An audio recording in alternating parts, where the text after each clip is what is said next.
ہمارے صوفیہ کے ہاں بھی بعض ایسی روایات صحیح ہیں یا غلط ہے بیان کی جاتی ہیں، لیکن اسلام کا اصل معاملہ کیا ہے؟ توازن، اعتدال۔ تمہارے نفس کا بھی تم پر حق ہے، ان لنفسک علیک حق، تمہاری بیوی کا بھی تم پر حق ہے، وان لزوجک علیک حق، اور تمہارا جو بھی کوئی ملاقاتی آئے، کوئی دوست ہے، اس کا بھی زورک علیک حق ہو، زیارت کرنے کے لیے کوئی آیا اس کا بھی حق ہے، ان کے حقوق ادا کرو۔ حضرت عبداللہ ابن عمرو بن العاص رضی اللہ تعالی عنہما صحابہ کرام میں اس اعتبار سے بہت ممیز تھے کہ ان پر عبادت جو ہے، عبادت گزاری کا اتنا غلبہ ہو گیا تھا، ہر روز روزہ رکھتے تھے اور رات کو پوری رات کھڑے رہتے تھے۔ حضور کو اطلاع دی گئی، حضور نے طلب کیا فوراً، آپ نے فرمایا یا عبداللہ الم نخبر، کیا ہمیں یہ خبر نہیں دی گئی انک تصوم الدہر وتقوم اللیل، کہ تو ہمیشہ رات کو کھڑا رہتا ہے نماز کو اور ہر روز روزہ رکھتا ہے۔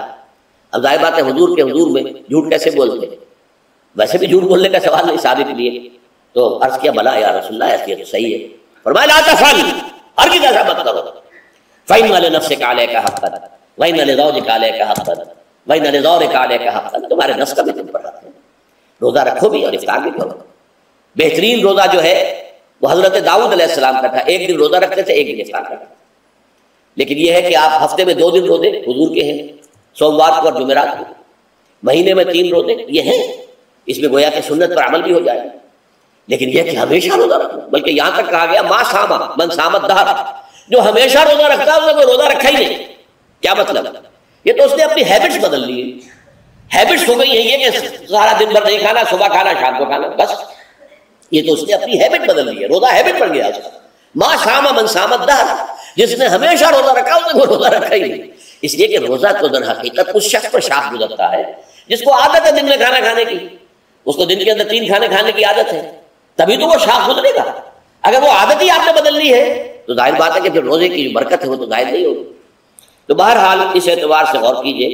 کہ یہ پہلا حکم جو ہے روزے کا، لعلکم تتقون، تاکہ تمہارے اندر تقوی پیدا ہو جائے، اپنے نفس پر کنٹرول پیدا ہو جائے۔ اس کو یوں سمجھیے کہ یہ ایک بڑا منہ زور گھوڑا ہے، ہمارا جو نفس ہے، ہمارا جو جسم ہے، حیوانی نظام، اس پر ہماری خودی یا ہماری انا یا ہماری ایگو یا ہمارا سیلف یہ اس پر حکمران ہے، اس کا گھوڑے کا سوار ہے۔ اب اگر گھوڑا منہ زور ہے اور سوار کے قابو میں نہیں ہے تو کیا نتیجہ نکلے گا؟ اب وہ گھوڑے کے اختیار میں ہے، سوار صاحب کی جان جو ہے وہ جا کر پٹک دے کہیں، کسی کھائی میں گرائے، کسی اور جگہ گرائے، وہ تو گویا کہ اس کے رحم و کرم پر ہے۔ ہاں اگر سوار تکڑا ہے اور سوار نے جو ہے گھوڑے کو قابو میں کیا ہوا ہے، اس کی رانوں میں بھی جان ہے، دبایا ہوا گھوڑے کو اپنی رانوں کے درمیان، تو ظاہر بات ہے کہ اب یہ گھوڑا جو ہے بہت بڑی ایسٹ ہے اس کے لیے۔ اب گھوڑا ادھر جائے گا جدھر سوار لے جانا چاہے گا، سوار اپنے مقصد اپنی منزل تک پہنچے گا گھوڑے کے ذریعے سے، اور اگر برعکس ہے جیسا کہ میں عرض کر چکا ہوں تو وہ سوار جو ہے وہ گھوڑے کے رحم و کرم پر ہے۔ یہی معاملہ ہے، ہماری خودی یا ہماری انا یا ہمارا ایگو یہ در حقیقت یہ راکب ہے، اور ہمارا وجود حیوانی یہ مرکب ہے، یہ گھوڑا ہے۔ اگر ہم قابو یافتہ ہوں اپنے اس گھوڑے کے اوپر تو یہی جسم ہمارے لیے ایک بہت بڑا ایسٹ ہے۔ ہاتھوں سے نیکی کمائیں گے، پاؤں سے نیکی کمائیں گے، آنکھوں سے نیکی کمائیں گے، کانوں سے نیکی کمائیں گے، یہ ساری نیکیاں کمانے کا ذریعہ بن جائے گا۔ تلاوت قرآن سن رہے ہیں تو کانوں کی نیکی ہو رہی ہے، قرآن دیکھ کر پڑھ رہے ہیں تو آنکھوں کی نیکی ہو رہی ہے، یہ سارے ہمارے اعصاب، ہمارے تمام اعضاء و جوارح نیکی کا ذریعہ ہے۔ لیکن اگر کہیں یہ ہمارا نفس امارہ، ایڈ اور لیبیڈو ہم پر قابو پا لے تو پھر ہم اس کے رحم و کرم پر ہیں، پھر وہ ہمیں جس کھائی میں چاہے گا گرا دے گا۔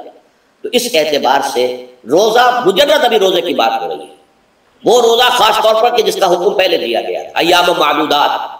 اس کے بارے میں اس کی حکمت، مجرد روزے کی حکمت کیا ہے؟ ضبط نفس۔ اسی ضبط نفس کا دوسرا نام تقویٰ ہے۔ آپ اپنے نفس پر قابو یافتہ ہیں اور پھر اللہ کے سامنے جھک رہے ہیں، یہ ہوئی نا اصل بات۔ آپ اللہ کے سامنے تو جھک رہے ہیں، اے اللہ میں تیری ہی بندگی کرتا ہوں اور کروں گا، نفس پر قابو ہے ہی نہیں، تو آپ کا یہ کہنا مہمل ہو جائے گا، نفس کا تقاضا ابھرے گا اور آپ اس کے آگے ہاتھ جوڑ کر کھڑے ہو جائیں گے، تو گویا کہ جو آپ نے کہا تھا ایاک نعبد و ایاک نستعین، اس کی پیروی کرنا، اس کو پورا کرنا، اس کا تقاضا بجا لانا آسان کام نہیں ہے۔ جو بھی گویا مسلمانوں میں لڑتا ہوں کہ دانم مشکلات لا الہ الا، جب میں کہتا ہوں کہ میں مسلمان ہوں تو میں مجھ پر کب کب اتاری ہوں، اس لیے کہ مجھے معلوم ہے کہ لا الہ کہنے کا مقصد کیا ہے، مطلب کیا ہے، اس کے تقاضے کیا ہیں۔ تو روزہ مجرد روزے کی غرض و غایت تقوی یا ضبط نفس یعنی سیلف کنٹرول، اور اس سیلف کنٹرول کے ساتھ اپنے پورے وجود کو اللہ کے سامنے جھکا دینا، یہ عبادت ہے۔ اب آئیے اس عبادت کے لیے، روزے کے لیے رمضان کا مہینہ کیوں منتخب کیا گیا بالآخر؟ پہلے تو وہ ہر مہینے کے 3 دن تھے، بالآخر مستقل تا قیامت اور رمضان کا مہینہ ہے۔ اس کی علت کیا ہے؟ ظاہر بات ہے کہ سارے 12 مہینے اللہ ہی کے ہیں، ہفتے کے سارے دن اللہ ہی کے ہیں، دنوں میں سید الایام جمعے کا دن، مہینوں میں سید الاشہر، یہ جتنے مہینے ہیں ان میں سردار جو ہے مہینوں کا وہ رمضان مبارک ہے۔ کیوں؟ اب آپ پڑھیے تیسری آیت، شہر رمضان الذی انزل فیہ القرآن، رمضان کا مہینہ وہ ہے جس میں قرآن نازل کیا گیا۔ اور اس کی مزید کیا ہے تشریح کہ رمضان ہی میں وہ لیلۃ القدر ہے جس میں قرآن نازل کیا گیا۔ اب یہاں 2 چیزیں علیحدہ علیحدہ سمجھ لیجیے۔ ہمیں معلوم ہے کہ قرآن حضور پر نازل ہوا 32 برس میں، نہیں 22 برس میں، 610 عیسوی سے لے کر اس موضوع پر آج شام کو تقریر ہوگی انشاءاللہ مفصل تعارف قرآن کے ضمن میں، بعد نماز عشاء قرآن اکیڈمی کی مسجد میں، کیونکہ معلوم نہیں کہ آج چاند ہو جائے گا یا نہیں ہو جائے گا، لہذا دورہ ترجمہ قرآن کل سے شروع ہوگا، اور آج جو ہے تعارف قرآن اور سورہ فاتحہ کا کچھ مفہوم میں بیان کروں گا تاکہ یہ کہ رمضان مبارک کے لیے تمہید ہو جائے۔ پھر اگر چاند ہو گیا تو چھوٹی چھوٹی صورتوں کے ساتھ ہم تراویح مکمل کر لیں گے، ترجمہ قرآن کے ساتھ تراویح کل سے شروع ہوگی۔ بہرحال اس ضمن میں رمضان کا چناؤ جو ہوا ہے تو یہ ترجیح بلا مرجح نہیں ہے، ایسے ہی نہیں کہ خیوں ہی اس کو ترجیح دے دی گئی، اس کی حکمت ہے، غایت ہے، علت ہے، اس کا سبب ہے۔ رمضان کا مہینہ وہ ہے جس میں قرآن نازل کیا گیا، اسی میں وہ لیلۃ القدر ہے جس میں قرآن نازل کیا گیا، اگرچہ ہم جانتے ہیں کہ حضور پر قرآن نازل ہوا ہے 22 برس، 610 عیسوی سے 632 تک۔ اس معاملے کو کیسے حل کریں گے؟ اس کا حل کیا ہے؟ رمضان مبارک کی ایک شب مبارک لیلۃ القدر میں پورا قرآن لوح محفوظ سے دفعتاً پورا کا پورا سمائے دنیا، پہلا آسمان جو ہے ہمارا، اس کے اوپر نازل کر دیا گیا۔ اس کے لیے لفظ انزلہ، انزلہ ینزل انزالن کے معنی ہے دفعتاً کسی چیز کو اتار دینا، اور نزلہ ینزل تنزیلا کے معنی ہے رفتہ رفتہ درجہ درجہ درجہ درجہ درجہ اتارنا۔ اعلام، عالم یعلم اعلاما، کسی شے کو خبردار کر دینا، بتا دینا، بس ہم نے بتا دیا تم جانا، تمہارا کام۔ تعلیم یہ ہے اس کو درجہ بدرجہ سمجھانا، اس کے دماغ میں اتارنا، دیکھنا کہ اتنی بات سمجھ گیا تو اگلی بات سمجھانا، یہ سمجھ میں آ گئی تو اگلی بات، تعلیم اس کو کہتے ہیں۔ تو انزال دفعتاً اتار دینا، تنزیل رفتہ رفتہ تدریجاً تھوڑا تھوڑا کر کے اتارنا۔ تو حضور پر تنزیل ہوئی ہے، فَإِنَّهُ نَزَّلَهُ عَلَىٰ قَلْبِكَ، جبرائیل نے اس قرآن کو تھوڑا تھوڑا تھوڑا تھوڑا کر کے نزلناہ تنزیلا رتلناہ ترتیلا، ہم نے تھوڑا تھوڑا کر کے اتارا۔ لیکن لیلۃ القدر میں جو ماہ رمضان مبارک کی شب ہے آخری عشرے کی، اس میں پورا قرآن اتار دیا گیا تھا، لوح محفوظ سے سمائے دیا تھا۔ شہر رمضان الذی انزل فیہ القرآن ھدی للناس وبینات من الھدی والفرقان، یہ قرآن کیا ہے، کیا بنا کر نازل کیا گیا؟ یہ حال ہے، یہ لوگوں کے لیے، پوری نوع انسانی کے لیے ہدایت ہے، اور یہ ہدایت بینات کی شکل میں آئی، واضح تعلیمات جن میں کوئی شک و شبہ کی گنجائش نہیں، از خود روشن۔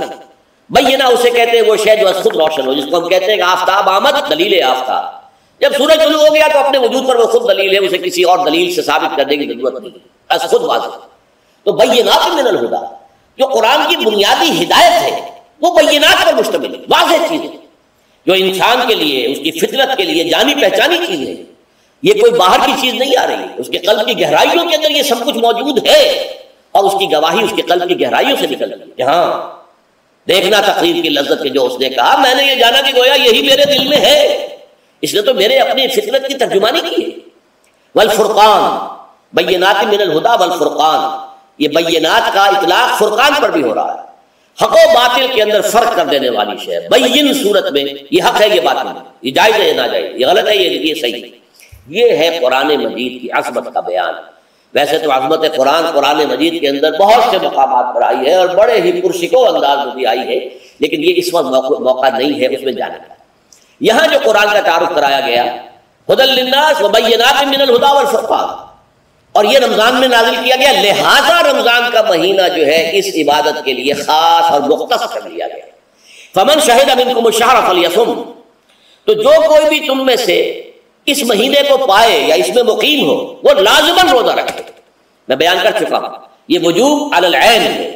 اس کے اندر اب اختیار نہیں ہے، لیکن یہ کہ اگر من کان منکم مریضا أو علی سفر فعدۃ من ایام اخر۔ اب دیکھیے یہ جو رمضان مبارک کو منتخب کیا گیا جو نزول قرآن کا مہینہ ہے، تو اس میں ایک دوہرا پروگرام رکھ دیا گیا ہے جو قرآن مجید میں تو واضح طور پر نہیں کہا گیا، اس لیے کہ اگر قرآن میں اس طور سے آ جاتا تو فرض ہو جاتا، اسے تتبعاً رکھا گیا ہے، لہذا اس کا ذکر قرآن میں نہیں ملے گا۔ موجود ہے کہ جب اس مہینے کو چنا ہی اس لیے گیا ہے کہ یہ نزول قرآن کا مہینہ ہے، لہذا اس کے لیے جو ہم نے پڑھا تھا وہ خطبہ وہ اس کو پلٹ لیجئے۔ جعل اللہ صیامہ فریضۃ وقیام لیلہ تطوعا، اللہ نے اس مہینے کا روزہ رکھنا تو فرض قرار دے دیا ہے، اور اس کا قیام اللیل راتوں کو کھڑے رہنا یہ مرضی پر چھوڑ دیا ہے، جو کر سکے جو بھی ہمت کرے۔ ترغیب و تشویق، اب دیکھیے ترغیب و تشویق کے لیے دوسری حدیث جو یہاں پر ہے، عن ابی ہریرہ رضی اللہ عنہ قال، حضرت ابو ہریرہ سے مروی ہے رضی اللہ عنہ کہ انہوں نے فرمایا قال رسول اللہ صلی اللہ علیہ وسلم، کہ اللہ کے رسول نے فرمایا صلی اللہ علیہ وسلم، من صام رمضان ایمانا و احتسابا غفر له ما تقدم من ذنبه، جس نے رمضان میں روزے رکھے ایمان کے ساتھ، یقین کے ساتھ، اور احتساب اللہ سے اس کے اجر کی امید میں، غفر له ما تقدم من ذنبه، اس کے پچھلے تمام گناہ معاف ہو جاتے ہیں۔ یہ نوٹ کیجئے کہ اس سے مراد گناہ کبیرہ نہیں ہے، گناہ صغیرہ۔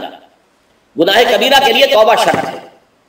گناہ صغیرہ جو ہے وہ ان چیزوں سے دھل جاتی ہے۔ لیکن اب دیکھیے ومن قام رمضان ایمانا و احتسابا، اور جو کوئی کھڑا رہا رمضان میں یعنی قیام اللیل ایمان اور احتساب کے ساتھ، غفر له ما تقدم من ذنبه۔ اب تیسری بات، ومن قام لیلۃ القدر ایمانا و احتسابا،